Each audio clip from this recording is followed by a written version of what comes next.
nanggagaling sa China. Halimbawa na lang, ito, yung mga simpleng mga kagamitan sa bahay like tissue, paper towel, yung mga ganyan na mahal-mahal pag binili mo sa mga store, yung physical store o di kaya grocery. Pero doon, makakabili ka ng mura.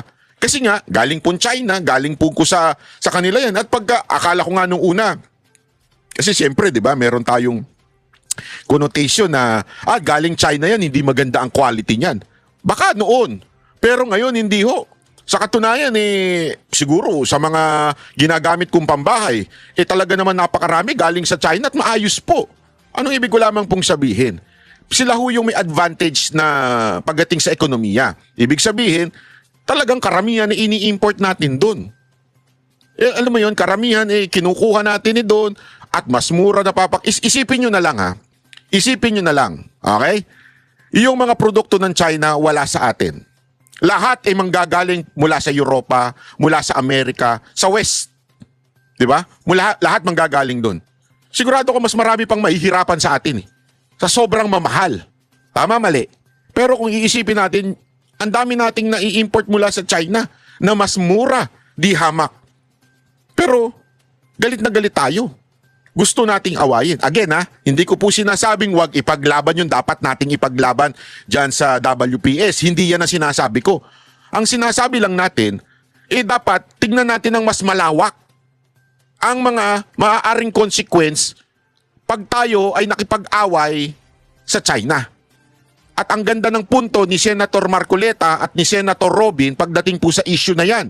Eto, ipapaliwanag ko sa inyo, ipakita natin, natire-reactionan po natin Tingnan ninyo yung bangayan ni Marcoleta at ni Ontiveros at dito pahiyang-pahiya si Ontiveros dahil kitang-kita mo na walang alam itong si Ontiveros. Pwede po bang makapagtanong ng mga ilang katanungan lamang, Your Honor, para po sa ikababatid pa ng ilang mga bagay-bagay patungkol po sa inyong privilege speech? Gladly po, Mr. President, sa Ginoo mula sa Pampanga at Tarlac. Plastic. Salamat po. Noong nakaraang linggo po, Mr. President, ako po ay inimbitahan ng bagong ambassador ng China doon po sa kanilang embassy na parang residente rin dito sa Makati. Ay nako, pro-China kapag ganun. Gago! Hindi, ganyan yung mga tanga mag-isip inimbitahan ka ng China, pro-China ka, animal ka, ganun. Gago! Ganyan yung mga troll farm. Ganyan yung mga inutusan. Ewan ko kung si Ontiveros ba nag-uutas niyan o yung Malacanang. Pero ganyan sila mag-utos. Basta nag-comment about China, favoring China, pro-China yan, pro-China.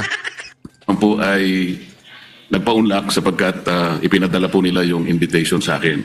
Isa po sa napag-usapan namin, Mr. President, ay kung paano po natin talaga magawa ng paraan na mawala po yung pag-iiringan, pag-aawayan at sana ay ma-stabilize po natin, ma-de-escalate po yung nangyayari po sa ngayon sa pagitan ng ating dalawang bansa. Ang sabi ko po sa kanya, Mr. President, ganun din po ang pakay ng aming bansa. Sino naman kako ang papayag naman na sa araw-araw kako na ginawa ng Diyos sa atin ay puro na lang kaguluhan ang nakikita. Hindi magiging pabor sa atin at sa ating mamamayan. Ang sabi po niya sa akin, Mr. President, na ito po ay gusto ko rin ibahagi sa ating Honorable Risa Ontiveros, Senator Ontiveros, ay yung kanilang kagustuhan talaga maisantabi natin. Yung dispute ngayon. Ang sabi ko sa kanya, bakit kasi nakikita natin yung mga barko ninyo, kung minsan binubomba ninyo ng tubig yung mga ilang mangingisda namin o kaya yung nagre-resupply ng aming provision sa Ayungin Shoal. Hindi ba natin may iwasan yun? Sabi kong gano'n sa kanya.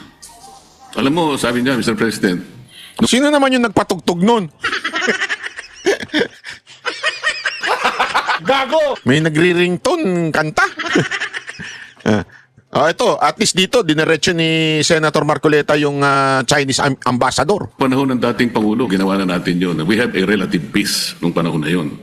Ang problema sa ngayon ay, maski ikaw, makikita mo naman, binanggit niya po yung nangyari sa ginawa yata ng spokesman o spokesperson ng Coast Guard. At ng Task Force West Philippine Sea. So yun po, na Mabuting Ginoo. sana Talagang palabon Hindi, the task force. Spokesperson kasi daldal ng daldal. Hindi naman siya dapat ang nagsasalita. DFA dapat yan eh.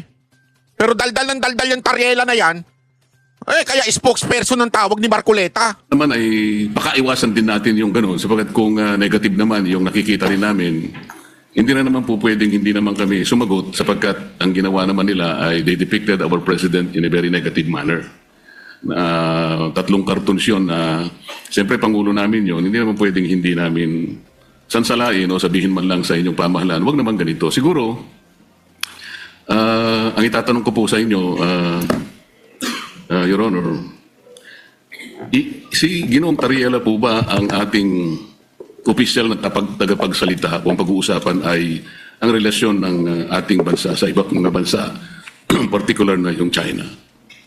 Salamat, Mr. President, at sa mabuting Ginoo mula sa Pampanga at Tarlac. Sa pagkakaalam ko po, Mr. President, si Commodore Tariela ay spokesperson ng Task Force West Philippine Sea na binuo po batay sa polisiya ng buong gobyerno natin ng whole of government approach sa ganitong kahalagang usapin ng foreign policy. At dala po niya yung updated na dokumentasyon ng ating mga kung may positibo at unfortunately mas maraming negatibong mga engagements ng gobyerno ng China sa ating karagatan, lalo na yung pagharas po sa mga barko at mga ibang vessels ng Philippine Navy at Philippine Coast Guard, yung pagkait po sa ating mga mangingisda ng access sa kanilang kabuhayan sa traditional na fishing grounds natin, yung pag-iinteres din po nila sa ating mga gas and oil reserves sa ilalim ng ating karagatan.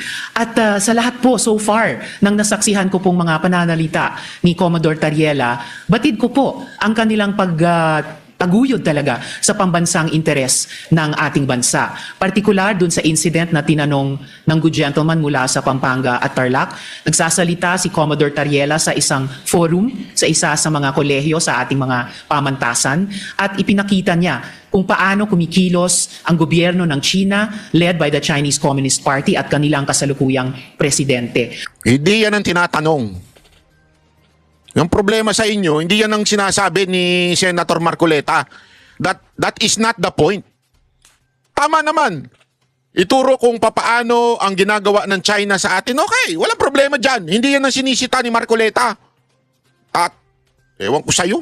Kung pagpapakita lamang po ng visuals para gawing mas dramatic o graphic para sa mga estudyante, aba po, matagal na pong nanguna ang gobyerno ng China sa ating bansa at sa ating gobyerno, pati po sa iba't ibang mga opisyal ng ating gobyerno. For at least 1 decade, Mr. President, ang mga opisyal na pahayagan ng gobyerno ng China ay nagpapakita ng mga visuals din, and overwhelmingly, derogatory po ang kanilang mga ipinapakita. Nilalarawan ang presidente ng Pilipinas bilang isang megaphone lamang ng ibang bansa, dinodrawing na Sa'yo na nanggaling eh. Even if sa media na nanggagaling o pagmamay-ari ng kanilang gobyerno, tandaan mo, yan ay media pa rin. So hindi yan official na ng China. Kasi ang sinasabi nito ni Ontiveros, hindi naman tayo nauna. Sino ba nauna? Sila naman eh. Sila daw yung nagpapakita ng kung saan ay may megaphone ng parang megaphone ng Amerika ang Pilipinas. O yung presidente ng Pilipinas. Again, ulitin natin, hindi naman po ibig sabihin nun, yun ang official statement. Kasi hindi naman nanggaling sa government official nila yun. Even if pagmamay-ari pa, kasi ganyan naman sa China eh. Yung mga pahayagan, parang kontrolado nila kasi nga, di ba, medyo communist pa rin sila. But at the same time, it's not an official statement. And it did not came from officials ng kanilang ng gobyerno. Tapos, sabihin na natin, mali. Di ba? Mali yun. Yung ginawa ng China, ba't natin gagayahin? Para tayong bata. Nagaya-gaya. Hinawakan sa tenga. Hawakan mo rin sa tenga. Hawakan mo rin sa tenga. Alam mo na ngang mali. Ba't ito pa gagawin? Mamaya tingnan nyo, sasabihin pa ni Marcoleta dyan na ang mali ay hindi may tatama ng isa pang pagkakamali.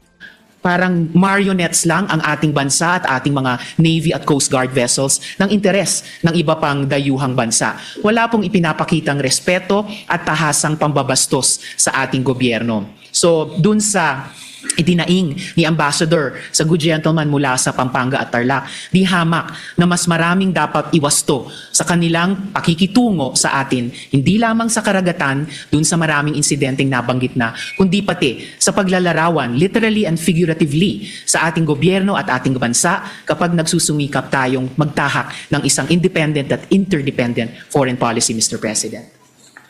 Salamat po sa inyong kasagutan, Mr. President. Alam ko po na si Jay Tariela ay siyang tagapanguna ng Transparency Initiative sa ilalim po ng National Security Council ng ating bansa. Ang Transparency Initiative po, Mr. President, ay tinatawag na assertive transparency or measured transparency. Ano po ba ang pagkakaintindi ninyo sa assertive transparency or measured transparency, Mr. President? Ayan, yari ka. Kasi sinasabi mo, siya ay tagapagsalita nitong grupo na ito. Ano ba pagkakaintindi mo sa grupo na yan? Ano ba ang kanilang job description? President. Sa pagkaintindi ko po, Mr. President, ang assertive transparency ay ibig sabihin, isa sa publiko, lahat ng mga importanteng engagement sa pagitan ng ating bansa at iba pang mga bansa, lalo na sa loob ng ating teritoryo. At particular dito, sa ating dynamic sa gobyerno ng China, ibig sabihin ay hindi magiging mahiyain ang ating gobyerno upang sabihin kapag nga may ganyang mga insidente tulad ng nagbunga ng pagkaputol ng daliri ng isang uniformed personnel natin, yung pansamantalang pagbulag at pagdinig sa ating mga personnel dahil gumagamit ng high frequency radar o mga laser lights, at pati po yung gaya ng nabanggit na rin ng good gentleman mula sa Tarlac at Pampanga, yung pagkait na makaresupply tayo ng maayos sa ating mga personnel sa mga lugar sa loob ng ating karagatan at teritoryo, na hindi tayo o hindi ang gobyerno magiging mahiyain sabihin ito sa ating publiko at pati sa regional at international community bilang mga bagay na lubos na ikinababahala at nais iwasto ng ating gobyerno, whether ang lehislatura o ang executive, Mr. President. Ang inyo pong binanggit, Mr. President, ay napapaloob dun sa definition ng assertive transparency. Ngunit kung inyo pong isasaalang-alang, Mr. President, yung assertive transparency, ito po yung merong strategic objective na sa bawat balita na ating isa sa publiko o ipapaalam sa ating mga kababayan, ay kinakailangan meron tayong kaparaanan para sa ganun ay matiyak natin na ang ating paglalahad o pagbibigay ng impormasyon sa publiko ay hindi magiging cause ng panic o kaya ay maaaring mamisinterpret ng publiko. Ibig sabihin, meron pong kaakibat na responsibilidad na maiwasan natin ang hindi pagkakaunawaan. Kasi pag nagkaroon po ng misinterpretation, lalo pong lalala ang isang maliit na problema. Yun nga ang nangyayari po sa atin ngayon, Mr. President, papalaki ng papalaki. Siguro kung pakakaiwasan pa natin yung mga bagay-bagay, lalong-lalo na sa pagsasalita ni spokesperson Tariela, imbes na po siguro papaliit ang ating problema, baka lalong lumalaki. May kasabihan po kasi tayo, Mr. President, na ang pagkakamali ay hindi may tutuwid ng isa pang pagkakamali. Maaring sabihin natin may mali ang China. Ngunit kung halimbawa sa kanyang paghahayag ng mga bagay-bagay na maaring malaman ng publiko tungkol sa mga inaakala nating pagkakamali o ginagawa nilang mali sa West Philippine Sea, siguro yun ay paalam natin sa paraan na hindi tayo makagagawa siguro ng lalo pang mas malaking pagkakamali na katulad po ng ginawa niya. Kailangan po bang gumamit pa siya ng mga cartoon caricatures para ipakita niya ang Pangulo ng China? Alam mo, yan ang importante kasi nating maunawaan eh. Alam na nga nating mali, gagayahin pa natin. Kasi sabi ko nga sa inyo, we have a problem. We have a big problem. Pagdating ho sa China and Philippines, sa West Philippine Sea o sa South China Sea, malaki problema natin dyan. Meron talaga tayong hindi pagkakasunduan with them. Some say wala pa yung totoong linya, hindi naman po yun ang sinasabi ng UNCLOS, ngunit ang sinasabi ay ito ay common fishing ground, but it doesn't mean atin yun. May mga ganyang klaseng argumento. Ibig sabihin, may kanya-kanya ho tayong opinion. Ngayon, kesa na sana mag-usap, upuan, at para magkaroon ng pagkakasundo, ginaгаtungan pa natin. Di ba? At itong si Tariela, para ito yung ano eh, alam mo yung pag nagsusugal ka, yung nagdaano ka, tapos o kaya nagbo-boxing, o kung ano mang competition, ito yung parang bumabang ka, yung amuyong mo sa likod, o ano mo yan ha, tatanga-tanga yan, para lang mas lalong uminit yung awayan, kesa na, alam mo yon, kesa na mapaano yung away, mapababa, lalo lang mag-aaway. Actually, magandang ang tanong dito kay Ontiveros, ano ba goal natin, awayin? Kasi kung awayin pa lang goal natin, sabihin nyo lang. Awayin natin. O ang goal natin magkaayos. Kasi magkaiba yun eh. O ano ba gusto natin? Meron tayong hindi pinagkakasunduan eh. Anong gusto ninyo? Magkaroon tayo ng awayan? Para mas lalong hindi tayo magkasundo?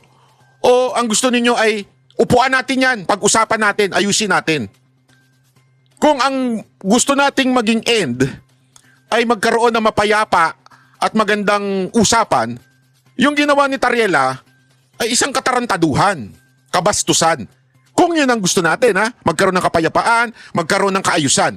Pero kung ang gusto natin, gulo lang, tama yung ginawa ni Tariela. Di ba? Gago! Kaya nga, yun ang dapat itanong dyan. Ano ba gusto ninyo? Gulo o magkaroon ng kaayusan dyan sa lugar na yan? Kayo na mamili. Ang gulo nyo eh. Gusto nyo magkaroon ng kaayusan. Gusto nyo hindi tayo bombahin. Gusto nyo hindi agawin sa atin yung lugar na yan. Bakit natin babastusin pa? Di syempre matitrigger sila lalo. Ano ba katanga? Tanga ba kayo? Hindi ako nagtatanong lang ha. Tariela, Ontiveros, tanga ba kayo? Ako nagtatanong lang ha. Ano ba gusto ninyong mangyari? Gulo o kaayusan? Kung gulo, maganda yung ginawa mo, Tariela. Bastos ka eh, maganda yan. Gago! Pero kung gusto ninyong maayos ang pinaglalaban natin dyan, pwede ba wag muna tayo magbanatan? Mas maganda sigurong imbitahan na lang natin, mag-usap, pag-usapan natin. Ano ba problema pare? Kasi ang gulo na natin eh. Padre, anong gusto mong gawin natin? Inaangkin nyo yan, amin yan. Pwede ba pag-usapan natin para magkaroon tayo ng kasunduan? Ganun sana eh. Hindi eh. Inaangkin nyo yan? Amin yan? Putangin na nyo ba? Bastusin namin kayo. Ganon? Sanggano ba tayo? Alam natin sanggano yung style nila na binobomba ng tubig. Alam na natin yon. Gusto nyo ganun din ang ibalik natin para mas lalong magulo. Tama, mali? Guluhin natin para mas malalong magulo. Bastusin din natin. Sabi nyo, bastos sila, di ba? Di bastusin din natin. Ganon? Sa tingin nyo sa ganung klaseng attitude may maayos? O mas lalo lang gugulo? So ano ba talaga motibo nyo? Gulo o ayos? Ay na, sa isang negative at isang nakakahiyang mga pamamaraan. Alam po ninyo, Mr. President, dito sa ating tinatawag na West Philippine Sea na kinukuwenta nga nila yan, ito'y halos equivalent ng ating exclusive economic zone. Mas marami pa pong features ang Vietnam na okupado kaysa sa China. Meron din pong features na nasa loob ng ating West Philippine Sea na ngayon ay sinakop o occupied ng Malaysia. Tinanong nga ako ng Chinese ambassador, sana man lang o kaya gusto naming mangyari kung paano nyo pinakikitunguhan naman ang Vietnam sapagkat claimant din naman sila, pare-pareho tayong claimant. Sana hindi naman yung paraan na parang kami masyado naman kaming kontrabida. Yung Malaysia, nandun din naman. Pagpupunta rin naman yung barko ninyo doon, tinataboy din naman kayo. Totoo naman po yan, Mr. President. So, sa ganito pong mga sitwasyon, kaya ko po naitanong kanina, Mr. President, kung si Ginong Tariela ang pinaka-spokesperson ng ating bansa, kung pinag-uusapan ay foreign relations. Kasi po, ito po, sa sarili po niyang statement, doon sa kanyang panel discussion organized by Strat-based ADR Institute, ganito po yung sinasabi nila, Mr. President. Not every event in the West Philippine Sea is openly released to the public. The info must first go through the Information Working Group. Ito po ay kinabibilangan ng mga sumusunod, Mr. President. DND, AFP, DFA, DOJ, National Security Council, at saka yung PCG, yung Philippine Coast Guard. Ito po yung National Task Force sa West Philippine Sea. Kapag ka po yung IWG, ito po yung, ay na-process na po yung information at nagkaroon ng desisyon na i-release, tsaka lamang po i-release. Ibig sabihin po nito, talagang pinakaiingatan din natin na kahit paano ay makagawa tayo ng diplomatic kings or whatever. Ganun po dapat sana ang magpakaingat sana sila. Lalong-lalo na nga po ay meron na nga tayong problema. Karaniwan po kasi sa mga bansa na merong ganitong disputes. Kagaya po ng sinasaad po ng ating Book 4, Title 2, Chapter 1 ng ating Executive Order 292, Mr. President. Ito po yung tinatawag nating Administrative Code of the Philippines. Pagka pinag-uusapan po ay foreign relations talaga, ay ang Department of Foreign Affairs ang dapat po sana ang opisyal na magpapaliwanag o magko-convey ng ganong klaseng pagpapaliwanag o anumang gustong i-convey sa ating mga karatig bansa. Ginoong Pangulo, masasabi po ba natin na si Ginoong Tariela ay nakikipag-coordinate sa bawat salitang bibitawan niya sa publiko, lalong-lalo na yung sinasabi niya na kailangan informahan ng public? Kiniklear po niya kaya ito sa Department of Foreign Affairs gayong ito ang official organ ng ating pamahalaan? Hindi nyo ba naisip? Eto hindi nyo ba naisip bakit mas maingay si Tariela kesa dito sa DFA? Na supposedly DFA dapat ang pagdating ho dyan sa issue ng foreign relations. Alam mo kasi ganito yan Yung mga ganyang bagay, yan po ay merong protocol or code of ethics pagdating ho sa pakikitungo sa ibang bansa. Lalo na when it is official. Ang problema kasi, nagiging official ang isang bagay pag nanggaling sa opisyal. Ang problema, opisyal ho ito si Tariela. Ang hindi ko magets, bakit napaka-inutil ng DFA para sitahin itong si Tariela?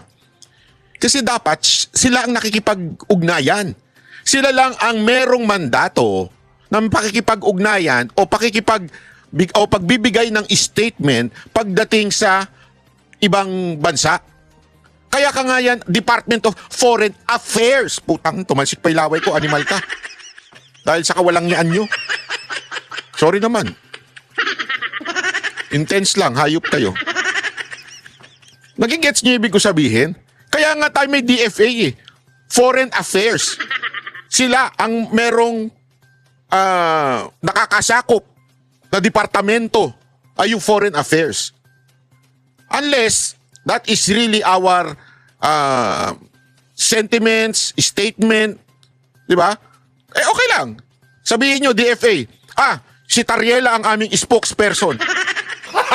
Gago! Hindi Bida-bida itong mama na to. Iba naman ang trabaho mo, Brad Di ba? Iba trabaho mo sa trabaho ng DFA. Pangalawa, sana marunong kang magturo sa mga estudyante. Para kang NPA sa dating mong yan Kasi remember, may mga tinuturuan siya dito. Para bagang inaano mo yung mga tao Hindi ba pwedeng, ito ang ginagawa ng China sa atin. Ito ang gigipit na ginagawa ng China sa atin. Ito ang ating karapatan. Ito ang dapat nating gawin. Hindi yung para kang NPA magturo. Alam mo yung mga NPA na tinuturuan nila yung nasa bundok? Parang ina-adjit nila yung mga estudyante. Labanan ninyo to, labanan nyo ito. Parang ganun Huwag mong iano sa mga estudyante yung pagiging radikal mo. Pwede mo namang ayusin sabihin mo, ito ginagawa ng China, hindi tama itong ginagawa ng China, dapat tayo'y manindigan, dapat ganito ang ating approach kasi this is the way. Ito ang treaty, ito ang usapin pagdating sa foreign relations. Hindi Para kang gumagamit ka pa ng mga ganyan-ganyan para makarelate. Ano ka, geng-geng? Gago! Hindi, nagtatanong lang. Again, ulitin ko. Mr. Tariela, makinig ka mabuti. Ano ba gusto mo? Gulo o kaayusan? Kung gusto mo na mas magulo pa yung gulo, di guluhin mo. Bastusin mo pa. Taihan mo pa yung picture. Hindi, di ba? Kung gusto mo ng gulo, hindi pa sapat yan. Maganda, sunugin mo na rin yung picture ni Xi Jinping sa loob ng eskwelahan kung gusto mo ng gulo. Pero kung gusto mo maayos, at tayo ay kausapin at tayo ay makipag-usap sa kanila at sabihin natin, oy, amin yan. Huwag nyo naman pakialaman. Huwag nyo naman gaguhin yung mga ano namin, mga Coast Guard namin. Kung gusto mo ng kaayusan, hindi tama yung ginawa mo. Pero again, kung gusto mo ng bastusan, taihan mo yung picture. Di ba? Duraan mo. Ganun ang gawin mo, kulang yan. Para sa ganun ay maiwasan po natin ang lalo pang pagkakamali. Sa tingin ko po, Mr. President, dahil meron tayong pong presumption of regularity, lalo na sa pagitan ng lehislatura at saka ng executive, Sablay itong presumption of regularity nito ni Ontiveros. Sablay talaga. Hindi naman po yan, polisiya. Hindi po yan eh. opo, nananalig ako na nagko-coordinate si Commodore Tariela, Nananalig ka, hindi yun ang kailangan natin. What we need is a fact. Nakikipag-coordinate ba talaga siya sa DFA? Yes or no? Fact. Hindi yung paniniwala mo, opinion mo. Wala kaming pakialam sa opinion mo. Ang gusto namin maintindihan, tama ba? May maganda bang usapin? Siya ba ay tinalaga? Siya ba ay pinayagan pagdating sa ganitong bagay? Tangin, alam mo, ganyan talaga pag mahina ang presidente. Oh, pag mahina talaga. Nung panahon ni PRRD, isang sabi lang niya, isang sa Talk to the People niya, sabi niya, huwag niyo itong pakialaman, akin to. Ibig sabihin, ako ang architect ng foreign policy. Walang e-epal, walang magsasalita, ako lang. Ganon eh. Yung presidente natin ngayon. Bakit gumagano? Alam mo kung bakit? May sakit, kayo naman. Sinisipon. Hindi ko naman sinasabi gumihit-hit. Sinisipon yung mama. Kayo talaga, oo. co-coordinate ang buong National Task Force on the West Philippine Sea sa lahat ng mga departamento na bumubuo at gumagabay sa kanila, lalo na ang Department of Foreign Affairs. At bilang miyembro ng lehislatura, hindi po ako makikialam kung ano ba ang mga dynamics nila or kung maganda ba or hindi maganda ang kanilang working relationship on any one day or the other. Basta para sa akin po, bilang isang mambabatas, meron akong presumption of regularity dun sa pagkilos ng buong National Task Force on the West Philippine Sea, and in this particular case, lalo na kay Commodore Tariela. And i-shift po natin o lakihan po natin yung magnifying glass na meron po tayo ngayon. Ang problema po ay hindi kay Commodore Tariela. Ang problema talaga ay sa kondukta ng Chinese government sa kasalukuyang dynamics. Kung sumasakit ang loob nila dahil ayon sa kanila masyado naman silang kontrabida. I'm sorry, in this particular case, sila talaga ang pinaka-kontrabida. Bobo rin no? Sorry. Kondukta. Kandak kasi yung kandak. Sorry pero sinasabi nito ang hindi daw problema si Tariela. Siya ang problema. Siya ang problema. Wala nang iba. Tama naman yung ginagawa natin eh. Tama naman yung pinaglalaban natin yung ating lugar. Tama yung ginagawa ng ating kasundaluhan o yung ating Navy na silent lang, ang ating Coast Guard. Ang problema yung bibig nitong, ewan ko, bayot ba itong si Tariela? Ako nagtatanong lang, hindi ko siya inusgahan. Kasi yung style niya, medyo talagang out of line, ika nga. Siya ang problema. Walang problema doon sa pinaglalaban natin. Tama yun. Go! Paglaban natin. Ang problema yung approach. Yung approach, nagkakaproblema dahil kay Tariela. Bida-bida eh.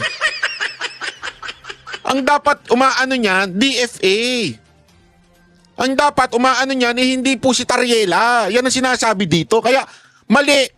Isang kabobohan ang sabihin na hindi ang problema si Tariela, siya ang problema. Yung ginagawa niya.